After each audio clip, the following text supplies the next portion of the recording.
Can we show our appreciation to Jennifer for the great positive start to today's lunch that she's been showing?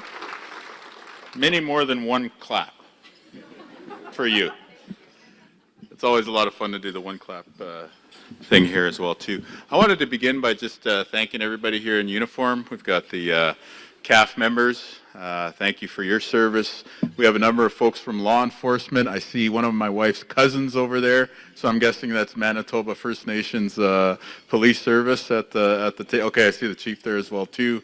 I know BPS is here as well. I saw some of those folks here, but I lost track of them in the crowd. So can we just put our hands together for all the first responders, law enforcement, firefighters, paramedics, and healthcare staff who keep us safe each and every day.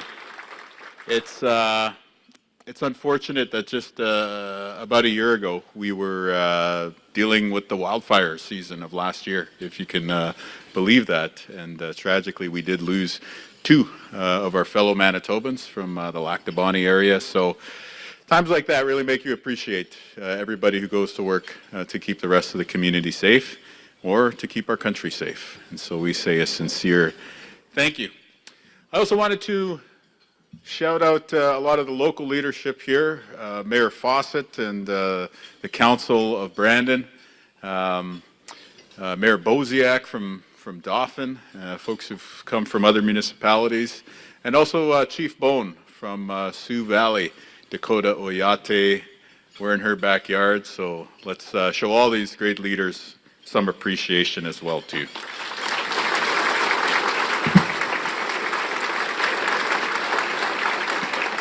There's a really fantastic story in the Brandon Sun today, and yes, I am sucking up because they'll probably be covering this speech in their newspaper.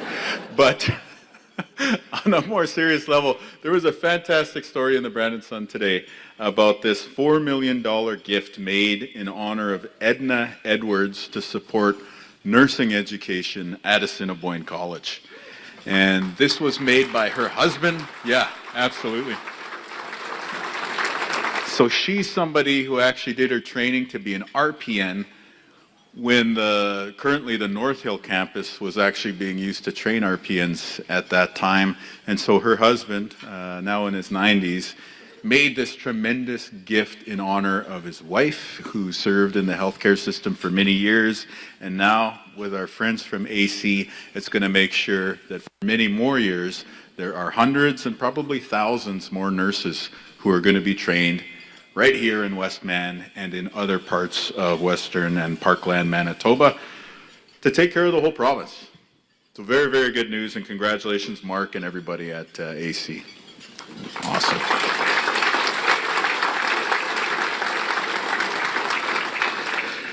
And we're happy to work with AC on staffing up healthcare. This has been a major, major priority for us. We've hired 4,000 net new staff. Nurses, healthcare aides, lab techs, x-ray techs, physicians since taking office. And we're really happy today to say that starting in January of this coming year, Assiniboine College is going to offer a brand new primary care paramedic program. This is going to have 32 spots. And because we know that the issue of rural paramedics has been so top of mind in Westmand and in the Parkland region, the first cohort is actually going to be delivered in Dauphin. So the idea is the Dauphin table like that, for sure. And the whole idea is to get more people into the parts of the healthcare system where we need them. Instead of waiting for folks to come to the hubs like Winnipeg, like Brandon, we're going to put more effort into reaching people where they're at today. People have families, they have responsibilities at home.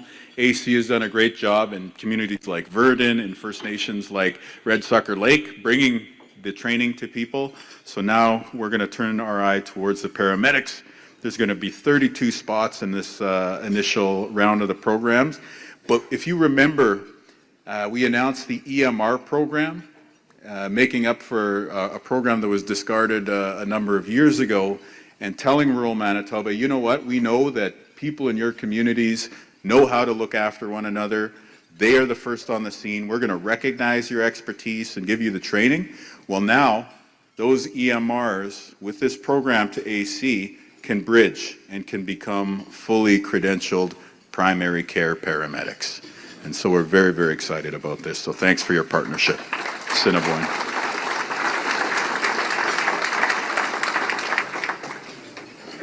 By the way, every paramedic graduating this year has received offers to work in Westman. And they're being offered return to service agreements.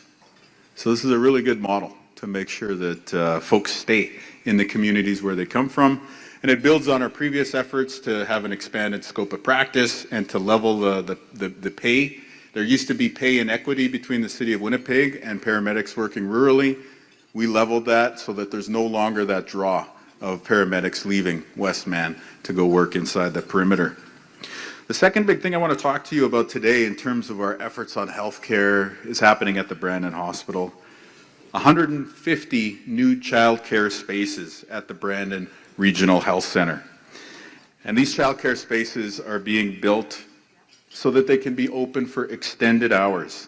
Again, for so many of our families, the typical 9 to 5 isn't our reality. But you think about the nurses, you think about the physicians, the allied health, the healthcare aides, the support staff. They're working 24/7, particularly in the emergency room. And so they need childcare that works for them when they work. And this is an investment in healthcare. This is an investment in our economy. This is also an investment in the young minds of these kids who are going to get a great early childhood education. So shout out to Minister Schmidt. There we go, right in front of me. That's a great announcement. Congratulations. And so for those of you who may have had the chance to see the speech that I gave on election night, these sorts of things, bringing the paramedic training to rural communities where people want to put their hand up and be those first responders, bringing the child care 24/7 to those places where our healthcare heroes are working so that they can continue serving people in our community. This is what we were talking about on election night. What I said then is, to young people in particular, if you want to join the workforce, if you want a new career, the government can't do that for you. But what we can do is if you decide to go to work, the government will make sure that there's a training program for you with a good job at the end of it waiting for you, and that you'll have the tools that you need in order to be successful. And so we're super, super happy to be able to keep our word and to deliver on the needs for people in Westman and across Manitoba. And thinking back over the 2.5 or so years since that election, little bit longer than that, I guess now, I have to say that we, like our whole team working in government on your behalf, we are so honored that people from every corner of the province have stepped up to work with us, to have an open mind, and to say that we want a brighter tomorrow for Manitoba. And so I was asked to speak about the state of the province.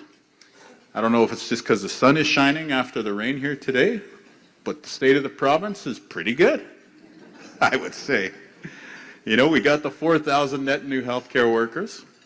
We're bringing free transit for everybody under 18 across the province. We're taking all the tax off at the grocery store because we've heard people loud and clear, grocery prices are out of control. We've expanded the homeowners affordability tax credit to $1,700. And we've done it in a progressive way, meaning those families that need the most help get the most help. And then, of course, we cut the gas tax on a permanent basis. And so we're helping with the cost of living, we're helping with health care, and we're so appreciative that people right across Manitoba are willing to work together with us. And so when we think about what that means here in Brandon, well, you got the evidence right outside the Keystone Center in that direction. Time was 18th Street was called the worst street in the province. I think CAA gave us, I guess we should say, that dubious distinction. We're so happy that we were able to pave 18th Street. Like, that's a quality of life thing if you live in Brandon, but that's an economic thing if you're part of Westman as well too. And now you drive on 18th, it's smooth. It's just as smooth as Minister Smooth. Your Brandon Minister, Glenn Samard, who's right here. People wonder why I call him Minister Smooth. The Brandon's son, after our first year in office, they put him on the front page and they said smooth transition. And it's like a picture of him there, like all like pleased with himself, I would say. So ever since then, I call him Minister Smooth. So think about that when you're driving up and down 18th Street. But he is the municipal affairs minister as well too, and so that's why we have such a smooth working relationship with Mayor Fawcett and all the other municipal leaders here in the room. The Park Community Center, I think, is another great example, and this was a major priority for that group, the Friends of the Park Community Center. I've got one of their t-shirts. I'm sure many people in the room here have one of their t-shirts, and so our government, we've been happy to step up with a lot of the funding. I know that the city's there's other folks there, but just to update folks in the room, because I know this means a lot to folks in the community. So the RFP has been awarded. You can look forward to demolition and construction this year, and then the new Park Community Center coming forward, including more childcare right in the heart of downtown.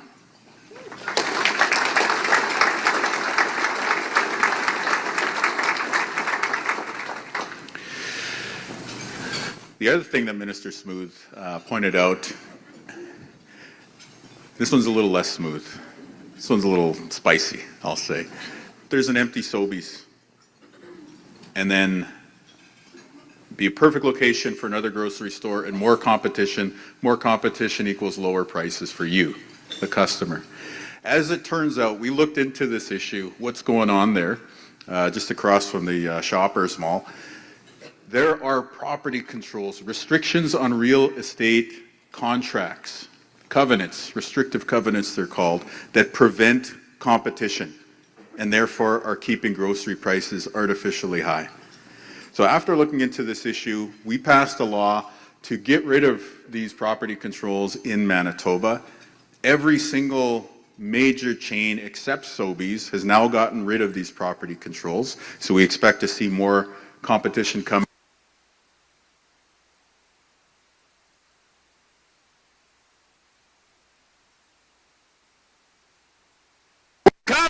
We're coming for them.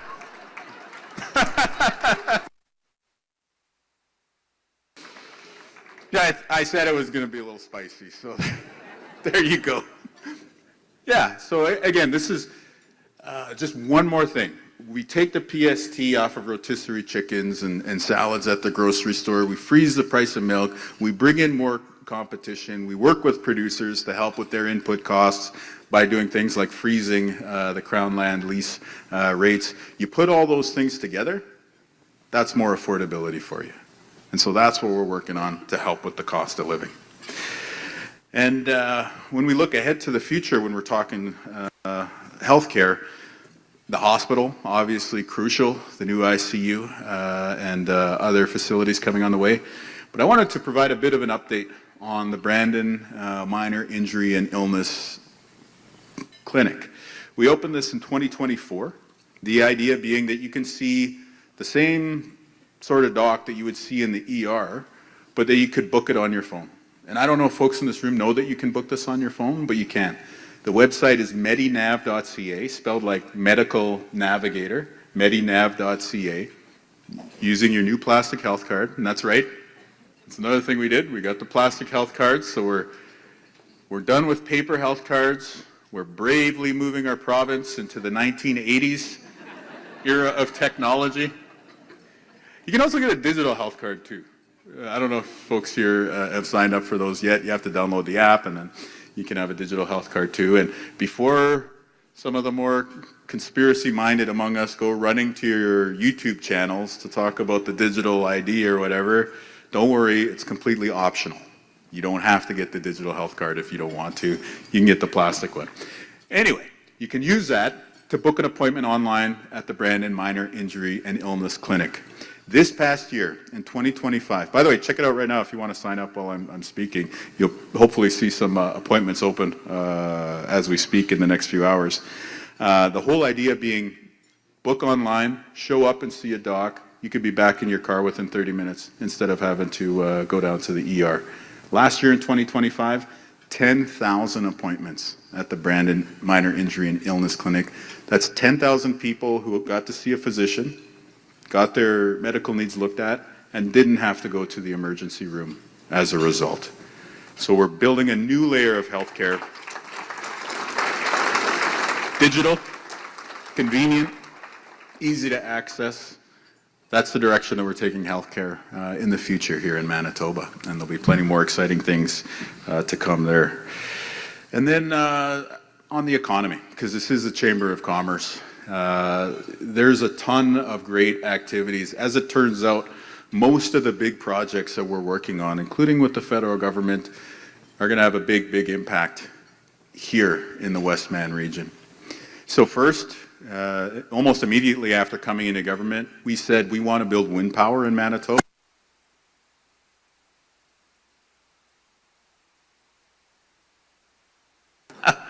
Okay, we're back. And we're back. It's my radio training. Right.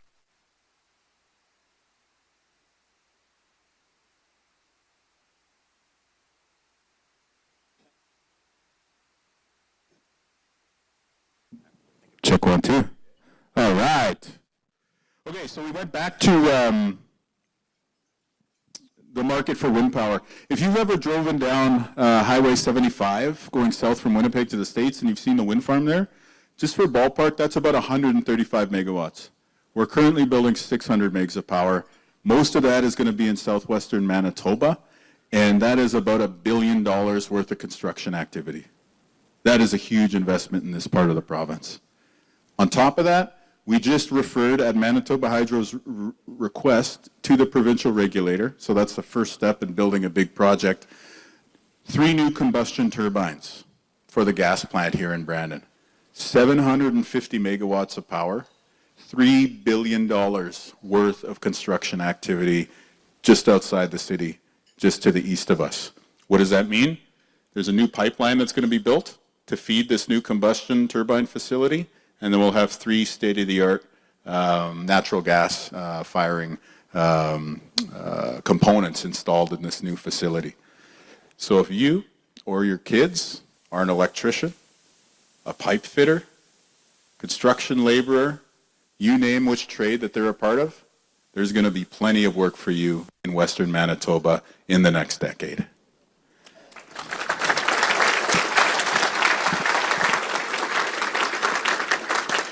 And that's great for everybody. More people working, more money circulating in the economy, more people spending at restaurants, clothing stores, subscribing to Westman Communications products, and you name it, and on down the list. There we go.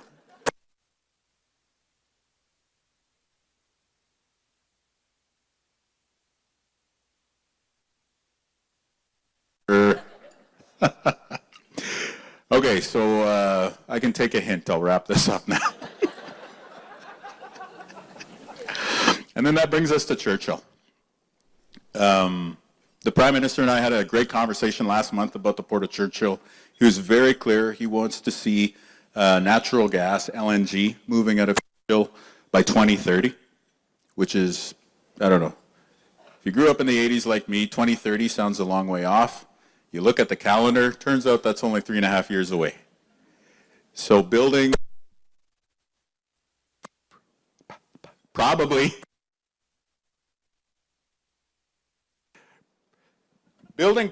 the biggest energy project that Manitoba has ever seen in 3.5 years, including regulatory approvals, means moving at unprecedented speed. But the good news is we have the workforce, we have a provincial government that's willing, we have a great federal partner, and we're working hard to make sure that Indigenous governments are involved right from step 1 so that we can get this thing done. And you think about an investment on the scale of $30 billion. Our whole provincial economy is about $75 billion, right? So you do the math, even if that thing takes years and years to build, you're talking about 5-6% economic growth per year on top of what we already do. And that is massive. Now, ask yourself, where would the pipe start if we're going to build one? not too far from here, right? So I don't want to tip my hand at any sort of conversations that were happening behind the scenes. But when you think Churchill, you should think opportunity for Westman at the same time. Because not only are tradespeople and contractors going to be heading north to build there, you're going to have a whole lot of economic activity to the south and to the west of where we are today. And so you think back to a year ago, we were all pretty worried about Donald Trump and the tariffs. And we still have to be. Now Trump's out to get me. Release the files.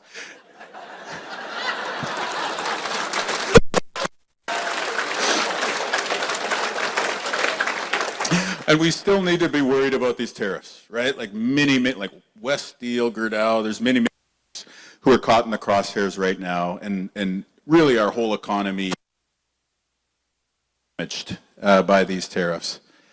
However, what Canadians have done over the past year to rally around the flag and to say that we want to build our economy to be Trump-proof has really given us a clarity of purpose. And so now we have these projects like Churchill and the combustion turbines and the wind farms on the horizon, and we're ready to build. And you think about that, you think about what's going on in Alberta right now. Churchill is not just a nation-building project. Churchill is a national unity project.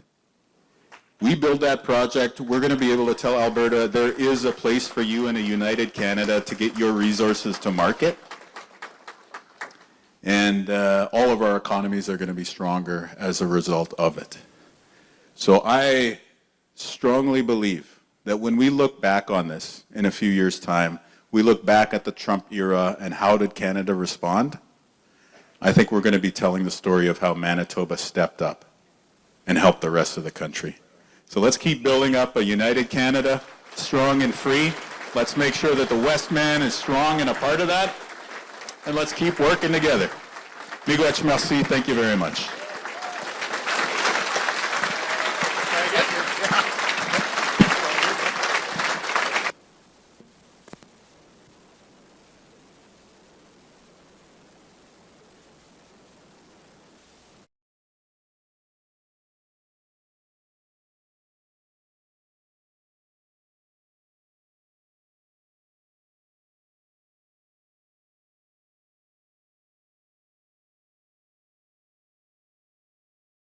For taking your time and making those wonderful announcements for Westman. Absolutely. Can we make some noise for the AV team here?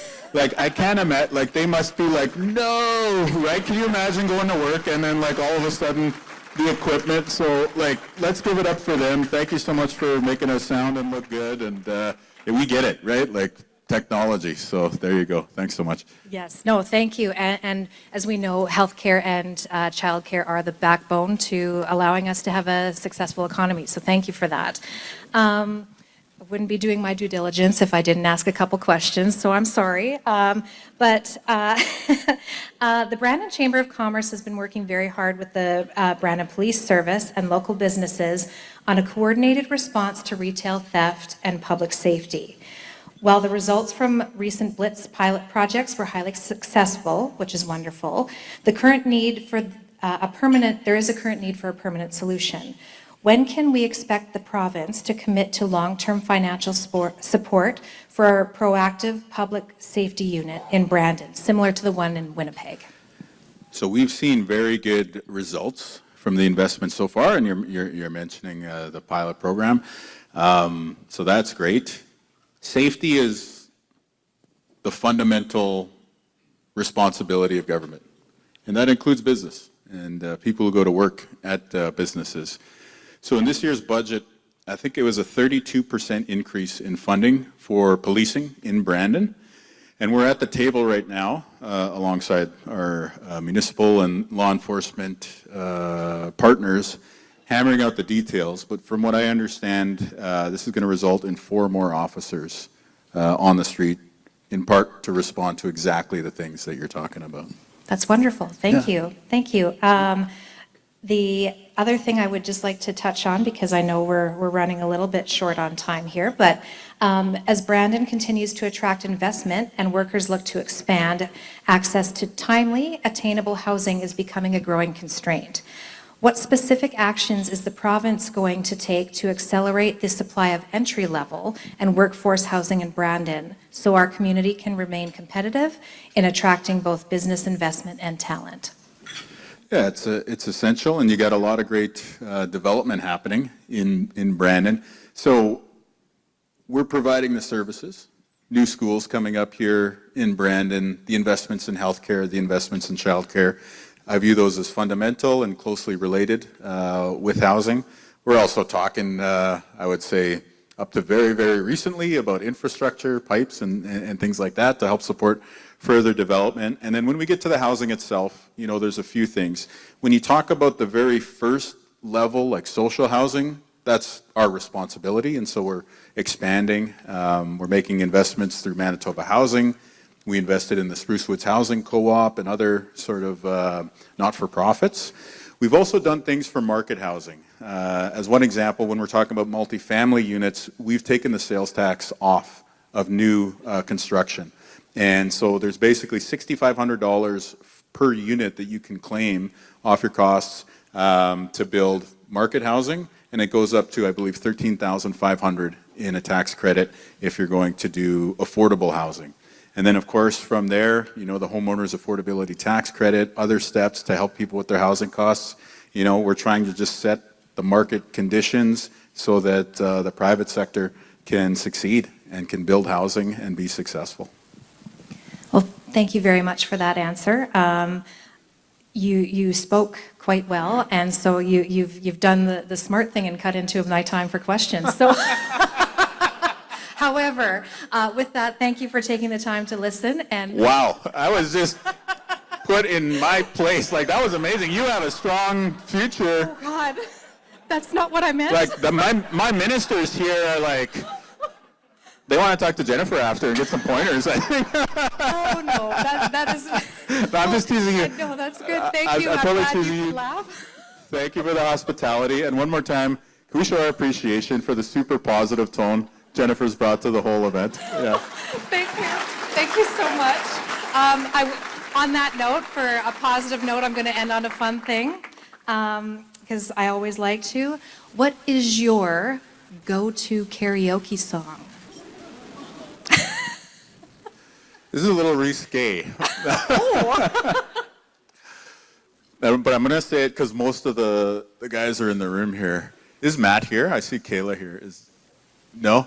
Okay, so I think it was Minister Ian Bushy, Matt Wiebe, myself, and one other caucus member. We sang YMCA at one of our caucus, or no, was that a political meeting? So I got great advice. If you're going to sing karaoke, sing something the whole crowd knows so that the crowd sings and they can hide your shortcomings as a singer, basically. So anyways, I guess I'll go with YMCA and maybe just bring a couple of my colleagues down with me at the same time. That is good advice. Make the whole room sing, and then nobody has to listen to you. I like that. Yes. So yeah, I think that was a second very well played comment. It's a good thing this is my last official lunch, and the mayor is saying, get her off the stage, so I'm going to say thank you again. Oh, amazing. Oh, my God. So thank you. I'll wrap it up. And again. Oh, that's too funny. Thanks for being a good sport.